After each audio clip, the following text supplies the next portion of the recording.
Bueno, per qui no el conegueu, Ed Summers, que treballa al MITH, al Maryland Institute and Technology, com es diu això? In the Humanities, o sigui que és el... I sobretot també l'hem portat perquè és un dels membres fundadors del Documenting the Now, aquest col·lectiu d'arxivers i tecnòlegs d'Estats Units que van començar arrel de Ferguson, de les revoltes de Ferguson, a preocupar-se per preservar i analitzar i contextualitzar els fons generats entorn de la web social, sobretot a partir de Twitter, però també altres. En aquest cas, l'Ed ens explicarà, per tant, centrarà la xerrada sobre Documenting the Now, qui són, quines experiències han tingut i també, de fet, alguna relació amb nosaltres també hi ha hagut. Com que anem de pressa, comencem. So Ed, when you want, you can start. And as I said, maybe 40 minutes talk and then some questions. Thanks. Thank you. Hola. I need to start by thanking you for inviting me here to give this presentation. It is a very great honor for me to be here, and it's my first time in this in this part of the world, so I really appreciate the opportunity. And I should thank three people specifically. So Vincent, I want to thank you for the invitation, and also Aniol, who's out there somewhere. I'm going to connect the dots between these names in this presentation.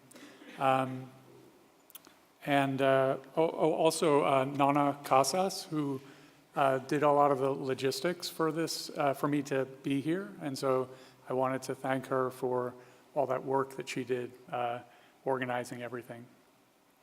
So I should start by also making three apologies. So the first apology is that I can't speak Catalan, and I wish that I could, because that's what I would be speaking now.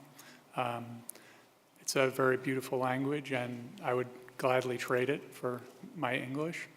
The second apology was that I'm not speaking English too, right? I'm speaking American English, which is another English entirely, right?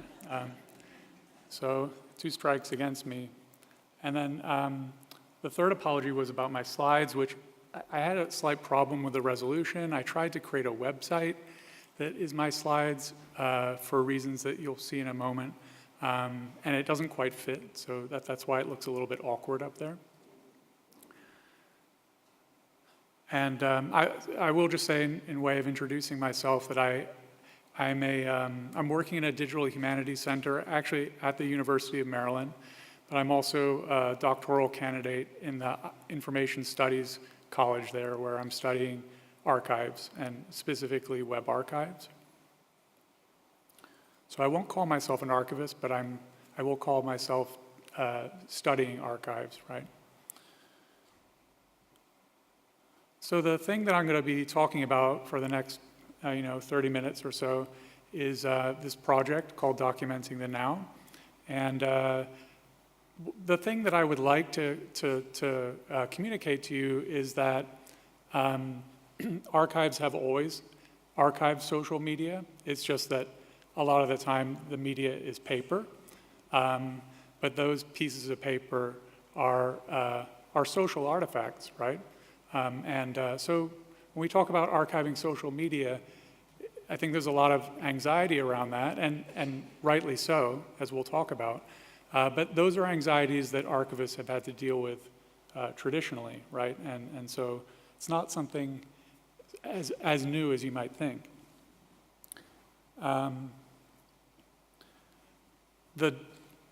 You can't see that, I'm sure, at the back. I was standing at the back earlier and I couldn't see things. So this is a picture of other people that work on the Documenting the Now project.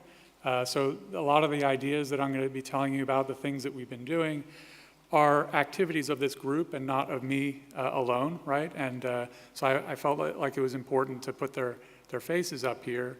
In particular, at the top in the middle is Burgess Jules, and He and I were collaborators at the early stage of this project, and now it's grown to include some other people. They're all important too, but Burgess in particular was a key actor in what I'm going to describe. So the structure of what I'm going to talk about is I'm first going to talk to you a little bit about some events that happened in Ferguson, Missouri in the United States. And then I'm going to tell you about how this Documenting the Now project, some of its activities. And then I thought I'd talk to you about something that you know a lot better than I do, but the referendum in 2017 in Catalonia. And then I'm going to close with some comments about some challenges that I see in this area of social media archiving, specifically as they relate to activities that the Documenting the Now project has been involved in. So first, oh, and I should say that I'm going to show you some videos. Hopefully they'll work properly. I apologize if you find some of them upsetting in some way. That's not my intent to upset you. It's more to communicate. So Ferguson, Missouri is, this is a picture of North America, right? This is in Google Earth. This is going to zoom in and show you where Ferguson, Missouri is. Oh, maybe not. Let me just make sure I have internet connection for a second.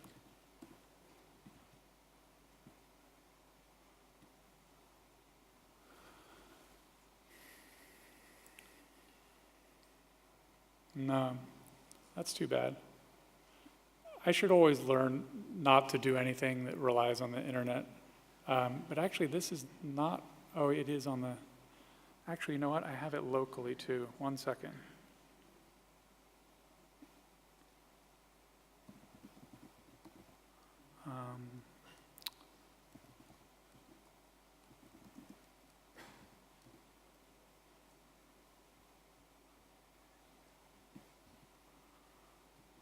So let me just skip through some slides here.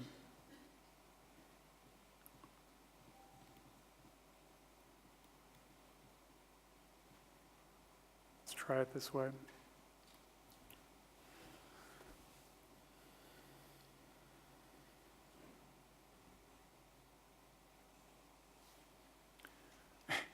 It's kind of a cheap effect, but.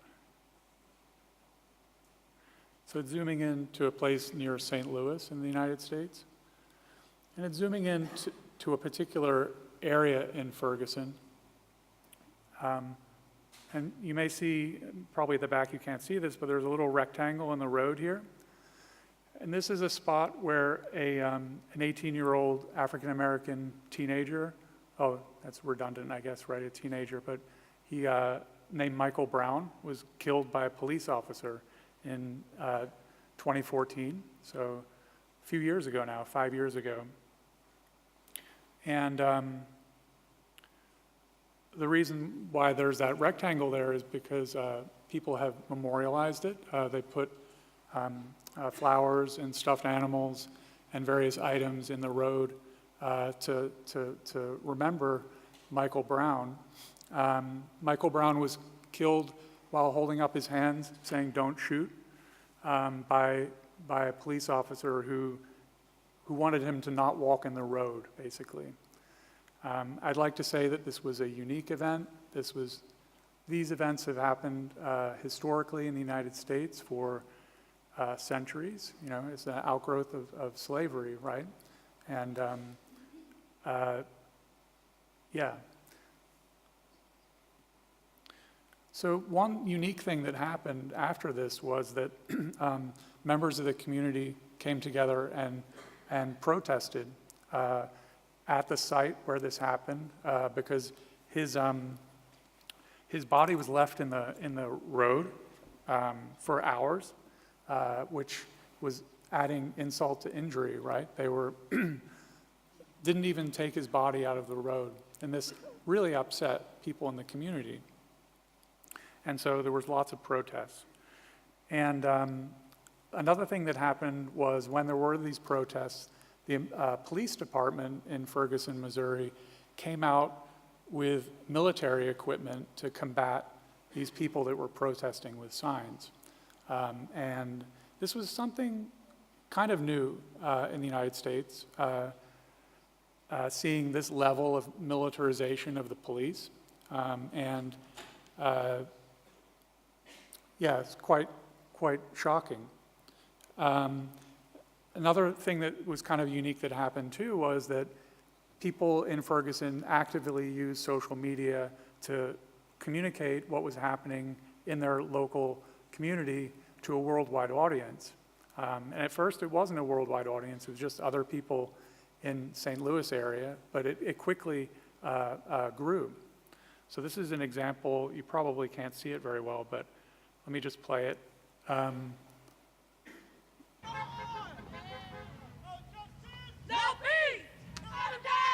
So these are people that are saying no justice, no peace.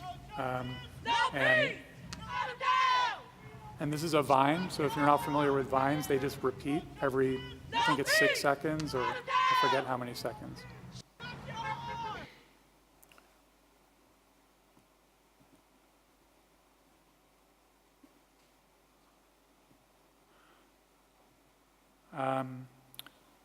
This was a vine that was actually created by a local government employee, or actually a local representative named Antonio French, and he created hundreds of these vines, right? So this is just an example of some of them that I'm just scrolling through here.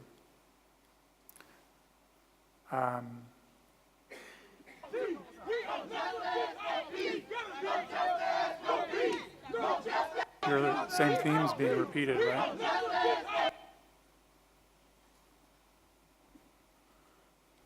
And like I said, these went viral on social media. So they went viral on social media while a group of archivists, much like yourselves, were gathered for their own Congress, right, in the United States, the Society of American Archivists.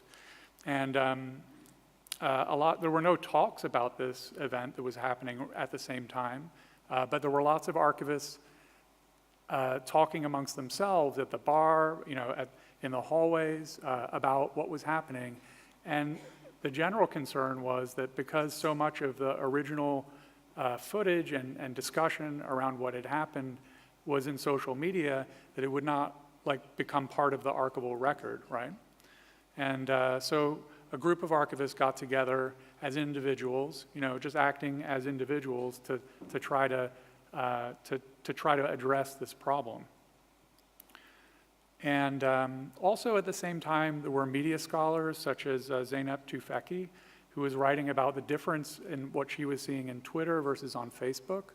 And so at that time, Facebook had something called the Ice Bucket Challenge going on. And so her stream was, her home, her timeline was full of Ice Bucket Challenge, right? Whereas on Twitter, all she saw was Ferguson. And so this sort of awakened this sort of idea that our understanding of social events is being mediated by algorithms, which are controlling, what we sort of know and understand. And so this caused us to look specifically at Twitter and to use what's called an API, so Application Programming Interface, which is a way that Twitter and other social media companies, and actually all kinds of companies, make data available on the web. So we use the Twitter API to collect Twitter data related to Ferguson. And the tool that we used is a command line tool at the time, so I thought I would just quickly show you it. So I'm going to type on the command line here, Twark, which is the name of the tool. And then, we could search for Barcelona. And if the internet is still on, what you'll see on the screen is a bunch of data, right, for tweets. And I'll talk a little bit more about this data in a second.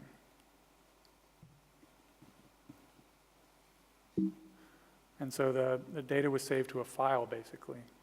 And it collected 13,480,000 tweets that had the word Ferguson in it. We collected for two weeks after Michael Brown was killed. Now, a tweet, we often think of it as 140 or 280 characters now, right? But when you collect that data, you get a lot of metadata. It's basically a big chunk of metadata. The characters are only about 2% of the full amount of data that you get. But included in the metadata is when it was sent, hashtags that were mentioned, geocoordinates, if any were supplied, places that were recognized. So Twitter tries to recognize different IP addresses and things like that to geolocate. Images, so we saw some images just a moment ago, and video.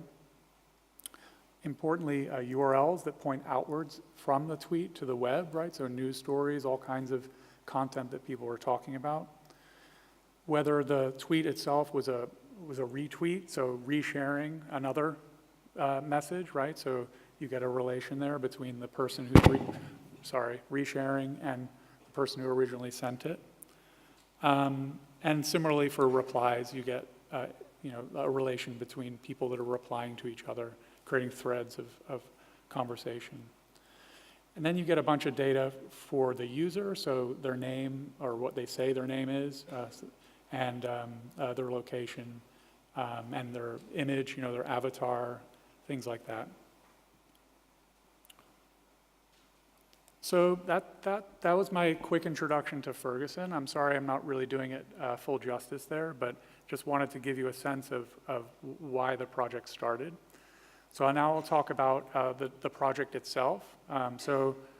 As we were doing this data collection, we were writing about it in a blog. So we had a Medium blog where we were talking about the data collection and then analyzing the data, things we were noticing in the data, making arguments for why we thought it was important for archivists to intervene into this space, right? So remember Andrew's talk this morning about the three types of activism in archives, right? We were initially operating, in the space of archival activism. So we were trying to address what we perceived would be silences in the archive, right? So, gaps in our records because nobody was there to collect them, right? So that was the space that we were sort of speaking to.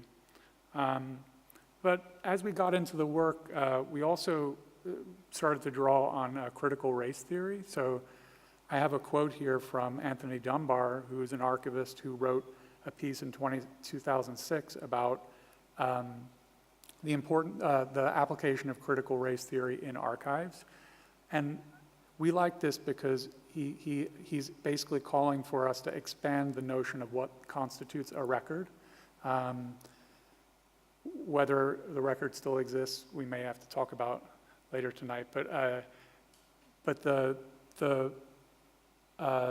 conception of the record itself is quite limiting, in conventional archives. And we thought that this critical race theory provided a theory for thinking about the way that the record in a more expansive way, but also in a way that centers users, not users, but the record creator, right? So the people that are creating the content on Twitter, they need to be part of our conversation around creating the archive, right? So sometimes this gets called participatory archives.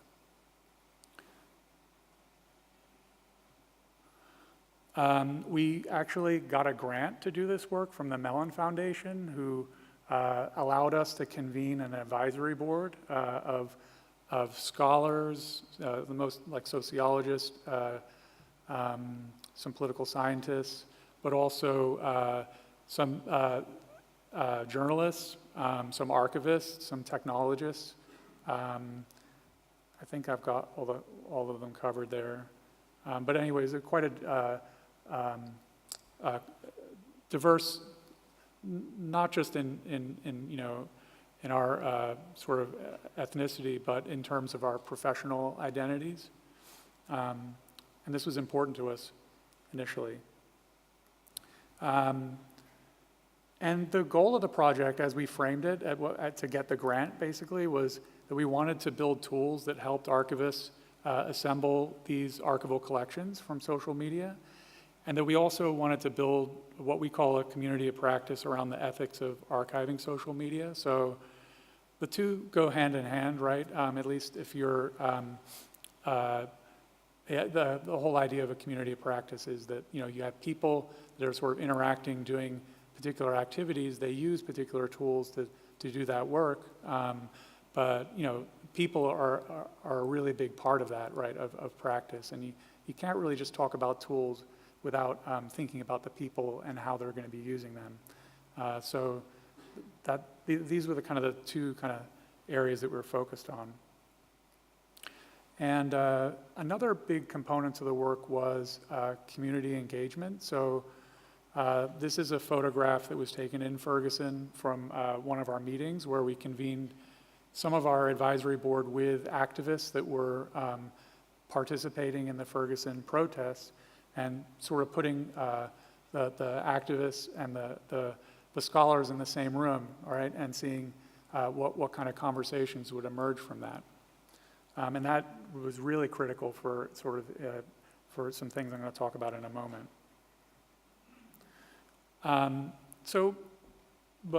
As we got into doing this work, it became clear to us that we were not the only ones that were interested in collecting data about Ferguson.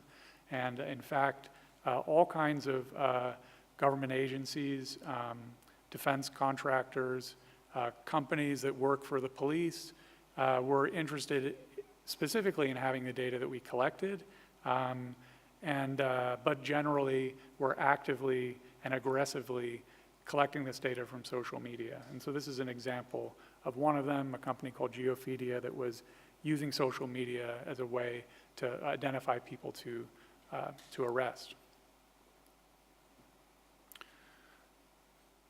So it was important for us to not just collect the data, right? That wasn't enough. Another thing that was kind of interesting, which I'm sure, oh, that's terrible. Yeah, that must just look like a line in the back. But this is a screenshot of the Twitter terms of service. And Twitter has a terms of service that you have to agree to when you collect data from their API.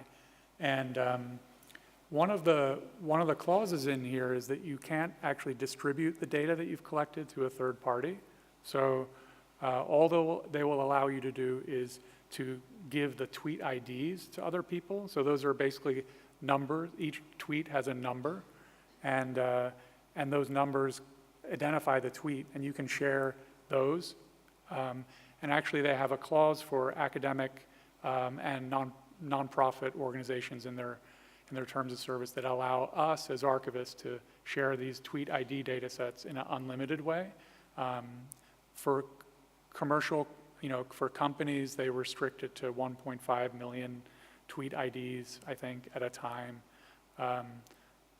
But for us, it worked. But this restriction of the tweet IDs was actually what I came to call like a creative constraint for the project, right? It became a design constraint for us to work with, and not something, even though the reason why Twitter has it there is because the data is valuable to them, and they want people to come back to them for the data. They don't want third parties distributing the data. But for us, and the privacy concerns around the individuals that were tweeting, it was really important to have, to protect the content creators by not distributing the raw data as it was collected, but only the tweet IDs.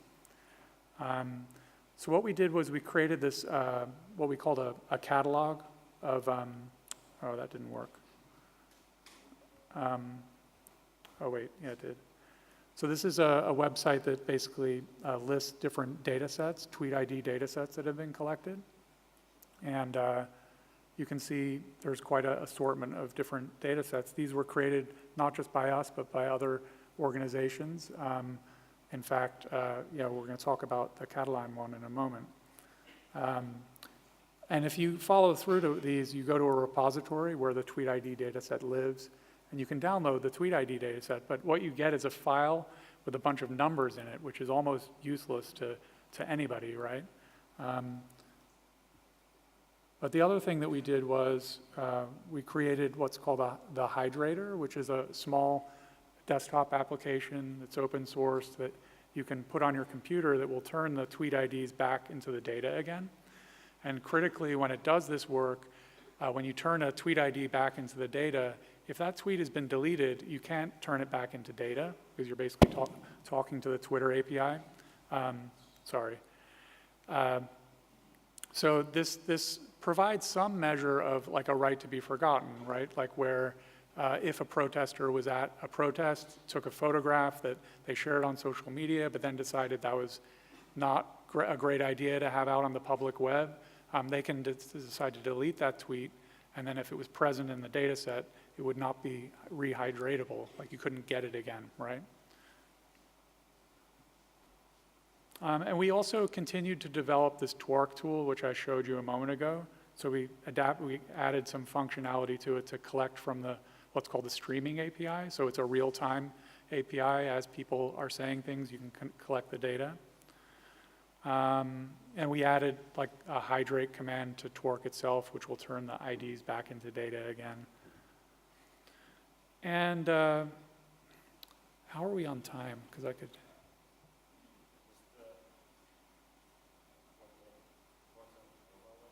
Yeah, 15 minutes. Okay, okay. Maybe I'll skip some of this because like this is what's called a microservice for turning a URL, a potentially short URL, into a long URL. As you probably have noticed, short URLs, right? And it also gets metadata for the web page that's on the other side of it. So this is useful for us when we're building tools. And we created a tool called Diff Engine, which is a tool that will basically watch an RSS feed. So any website that has an RSS feed, like a newspaper, it will watch for changes. So when news stories change over time, it will notice it and then send a little tweet that will have the diff, so that the difference between the content. This is an example of we have it hooked up to the White House, where the White House has a blog, right? And it noticed that they had changed some content. And this is really a government document, right? That's not supposed to change. And we also worked on this tool that we're calling DocNow, which is an appraisal tool, which if there's time, or maybe if there's time, I'll show it. If not, if I run out of time, you can come and find me and I can show it to you. All right, so that's the DocNow project. I wasn't sure whether to do this or not, but I decided to do it anyway, which was to talk about the Catalan Referendum, because so much of it happened on social media and because of some of the collaborations that sort of arose from it. So I don't need to tell you what the Catalan Referendum was. I found this image on the web. I don't know if it's actually, probably not, no. Anyway, I found it on the web, so all bets are off, right? But around that time, this time, well, this is before. Yeah, that wasn't right? needed. Yeah, no, that wasn't Vincenz. But this is a blog post that Vincenz wrote that I found out about because he had written to me to tell me about how he had used some of the DocNow tools to collect data around the No Think Por hashtag, which was in response to the terrorist attacks right in Barcelona. And you know, I was excited to hear that the tools were actually usable by other people. That's always exciting, you know. And you know, this is an example of a tweet, right, that was collected. You can't see this probably, but this is right in the center here is an entry in our catalog, which is the No Think Por data set. So the tweet IDs that were collected. they were deposited, for this catalog to make available. And, oh, this is really bad, sorry. This is actually, I think, Aniol Maria's master's dissertation about archiving Twitter. And so the reason why they were able to use these tools is they had someone who was knowledgeable about how to run them and had experience working with the API. And this is a picture, I believe, of Aniol.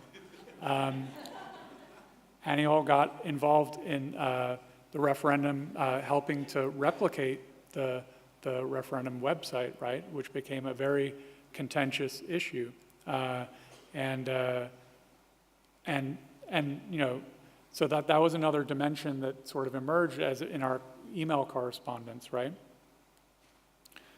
And I also found out through this talk by Matthias Brugger, who I believe Aniol told me about, at the Chaos Computing conference in Berlin, which is like the premier kind of conference for security, computer security. But he gave a talk about the censorship that happened during the Catalan referendum, specifically interventions by the Spanish government into the infrastructure of the internet, right? So subverting the DNS system, subverting ISPs directly, right, by going in and censoring. And this is, I mean, he makes it, go watch this talk because it's an excellent talk, but he basically makes the case that this is one of the first times in the EU where a government has interceded in this way with another government, right? Yeah, and it's a human rights issue, right? This goes back to like core human rights, right, from 1947.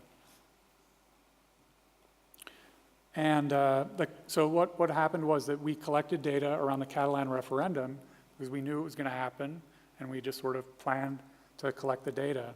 And we collected, actually I might skip this slide, I really feel bad, but well, I'll just say quickly, Frank Gonzalez he's from Catalonia as well, but he was a student in Germany who used the diff engine to watch how newspapers were talking about the referendum.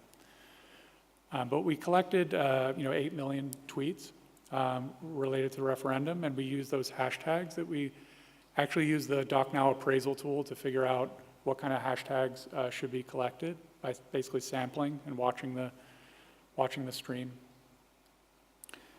And I hope I have time for this. I wanted to show you some of the content that was collected. So one way of doing that I found compelling was to look at the video content that was in the tweets.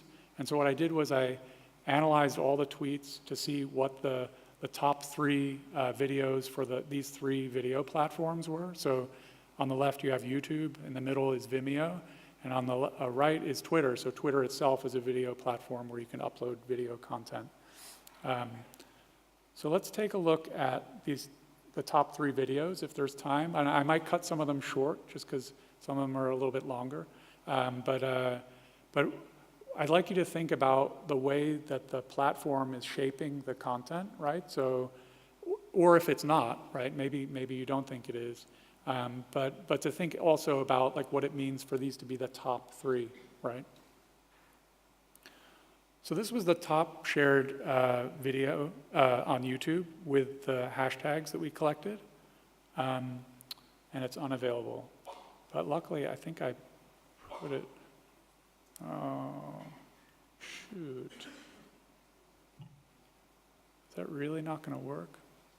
Let me just turn off the Wi-Fi and turn it back on again.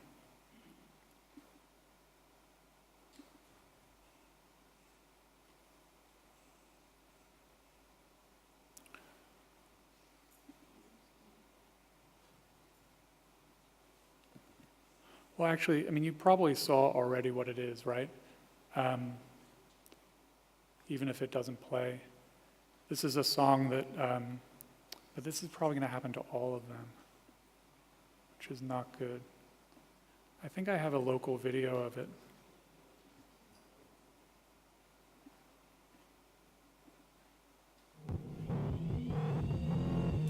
So this is a music video, right, that Bjork created from almost a decade ago, I believe, right? Declare independence. But the topic is Don't Declare let them do that Independence. to you. And it was directed by a Declare famous movie director, right? independence.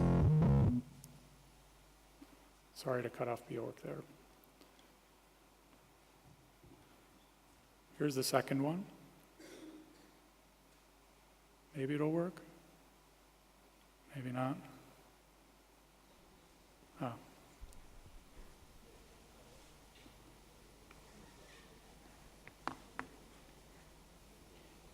Bon dia a tothom. I don't know, did everybody see saben, this when it happened? Fa poca or- estona he reunit... No? So this is the president of Catalonia, talking about the way that Spain was intervening into the election, or the referendum, sorry.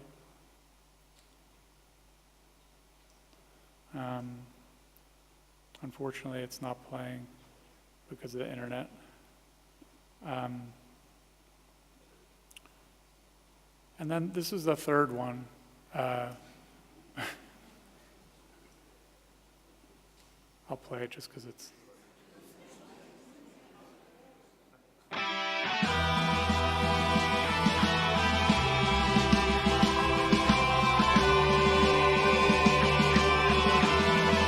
So it's probably a familiar song.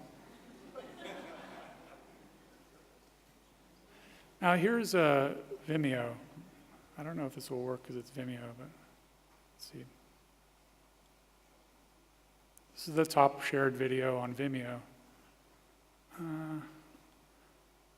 Oh, maybe it worked. No. I'm glad I downloaded them.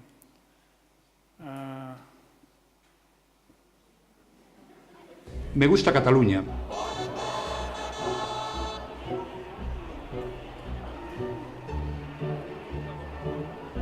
Me gustan sus gentes. Me gusta Cataluña. Su carácter abierto, su laboriosidad. All right, so I'm guessing from the laughter that some of you have seen that before. Oh, that's playing. Me gustan sus gentes. All right. Here's the second most shared Vimeo.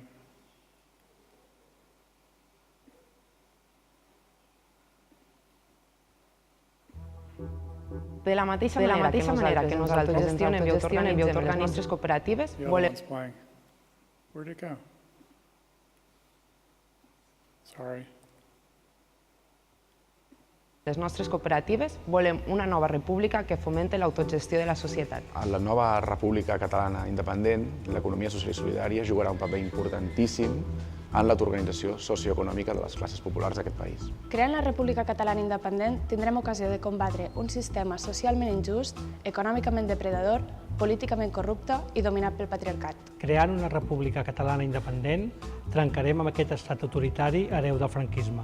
Creant la República Catalana Independent millorarem les condicions de vida de la majoria. Per tot això, des de l'economia social i solidària, us animem a participar en el referèndum de l'1 d'octubre i votar sí a la República Catalana. Okay.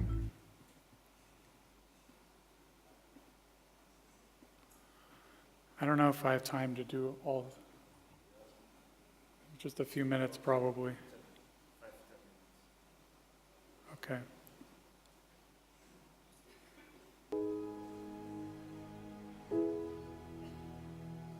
Podeu humiliar-nos, podeu reprimir-nos, podeu maltractar els nostres avis i la nostra gent.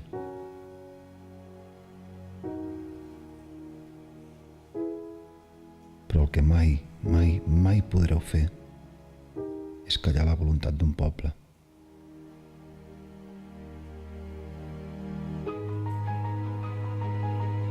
I ens alçarem. I'm going to have to pause it, unfortunately. And then here are the top 3 videos that were shared on Twitter.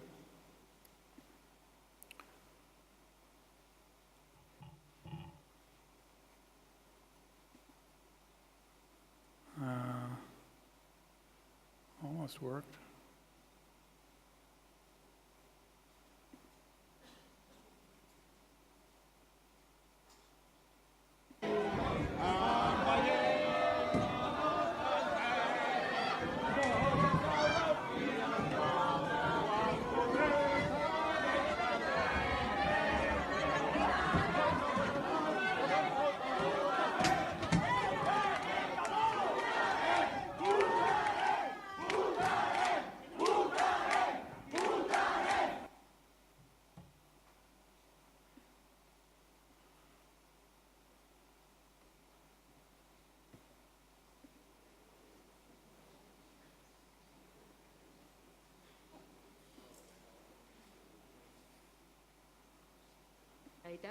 Ha tenido que ser suplida por la profesionalidad de las fuerzas y cuerpos de seguridad. So this was a tweet by a politician from Catalonia, Han right? cumplido las órdenes de la justicia. That is in Han the Spanish actuado government. con profesionalidad y de modo proporcional y proporcionado.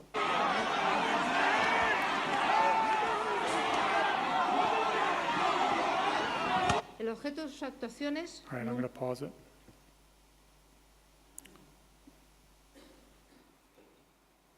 And then this is the last one I'm going to show you. Let me download it. So she's a journalist.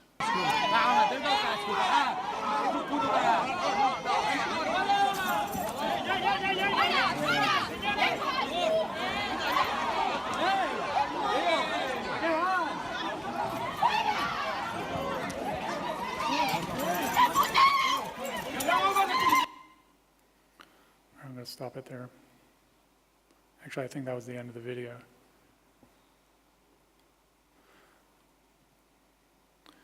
So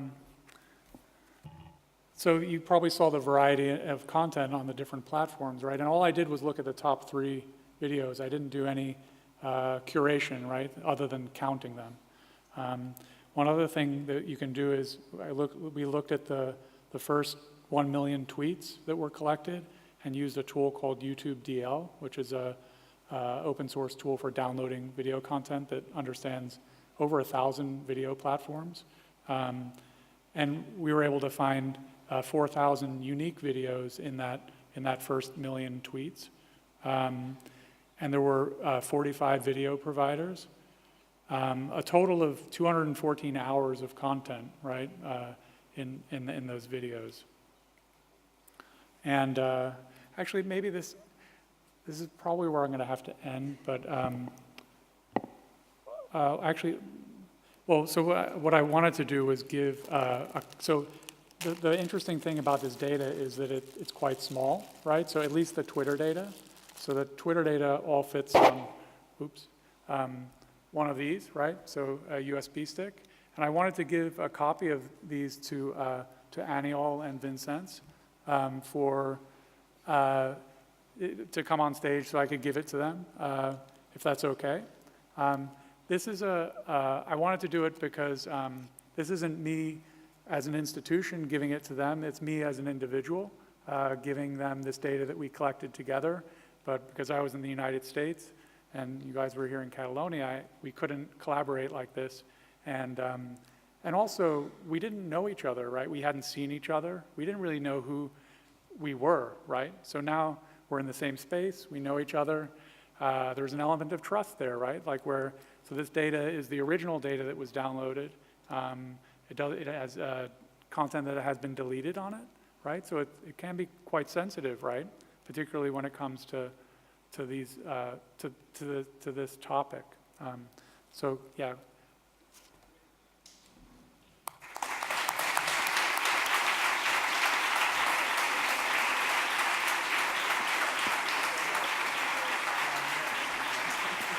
La entrega formal.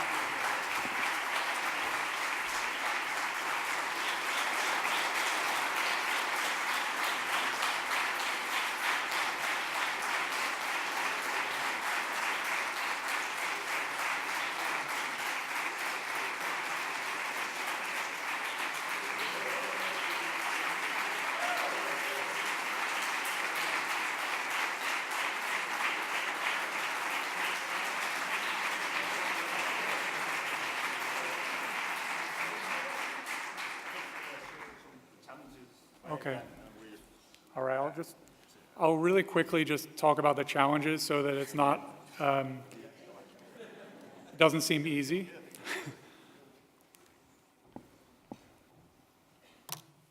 The first challenge is that Twitter is what some people will call a trash fire, right? So there's all kinds of abuse and things that happen on Twitter that that you wouldn't think of it as, fitting in an archive, right? Like all kinds of harassment. Yeah, so this is a trash fire, right? But and also there are all kinds of actors that are present in Twitter and in social media in general. This is a visualization that one of our collaborators did around data collection we did around there's something called the Unite the Right rally in Virginia, in Charlottesville, Virginia, where a bunch of fascist political organizations got together and had a demonstration, and they were also very active in Twitter. So what you see here is a network visualization of the retweet activity that was going on. And this is just the deleted content. So this is content that was deleted by Twitter soon after it appeared in the platform. But you can see the pattern, particularly this pink pattern, right? Where there's somebody in the center of the network who's having their voice amplified by bot armies, right? So Twitter is a very complicated political space. When I was looking at your the video data for the Catalan data, of the top 10 YouTube authors was the RT network, which is basically kind of like public television, I guess, in Russia, right? Like where it's state-sponsored media, but they have a presence elsewhere in the world. So it's complicated, right? Like when you look at the Twitter data, it's not clean. We looked at some of those videos, right? They were representative of the referendum, but there's all kinds of stuff in the data. And this is a quote that I like from an archivist, Hans Booms, from 1972, where he's talking about the value in sort of measuring contemporary opinion, right? And when you're creating an archive, and that you need to sort of use he calls it the consciousness, right? The consciousness at the time when the records were created as a way to decide their archival value. And I think part of the argument that we're trying to make on the project is that social media is a way to try to approximate this, potentially. But we do need better tools for doing this appraisal work. I think Mark earlier showed us some of the computational archives approaches, some digital methods for bringing this kind of computation to the actual needs of archivists, right? But importantly, we need practices too. The technology isn't going to do it alone. We need ethical practices for doing this work, and practices that involve the communities that are being documented, right, as participants. I think I will just end there. I will say just in closing that part of the problem that we've run into is that consent on the web is broken. So we all agree to policies when we sign up to these services, and we don't know what they say, right, because they're too long, and it's just impossible. A researcher estimated that you'd spend 250 hours a year reading these policies if you were to actually read them. And not only is it difficult to read them, but they're hard to write so that people can understand what's at stake. And consent is really important for the archive because, archives are always about trust, right? And the trust between the content creators and the archive, right? There are archival processes. And I think, we heard from Greg yesterday about, different models for thinking about participatory archives where the record isn't the central feature, right? What you have are representations, right? That tweet that I showed you was a representation of a tweet. There are many representations of tweets. The ways that those flow and are shared is what's important. So there's lots of really important work to be done in this area, I think. And I cited a couple of researchers from the UK who are working on something called human data interaction, which is kind of a complement to human-computer interaction, where they think that we should focus on these three issues of legibility, agency, and negotiability. So legibility, making sure that people know that we're collecting their data, right? Agency, giving them ways to interact with us as we're doing it, and even participate in it. And then negotiability, the ability for them to change their mind over time, right? Data flows in lots of unpredictable ways, and it's important that people retain the ability to control how it's being shared. So I will stop there, though. Thank you for letting me go over time. I appreciate it. Thanks for shorting. Yeah.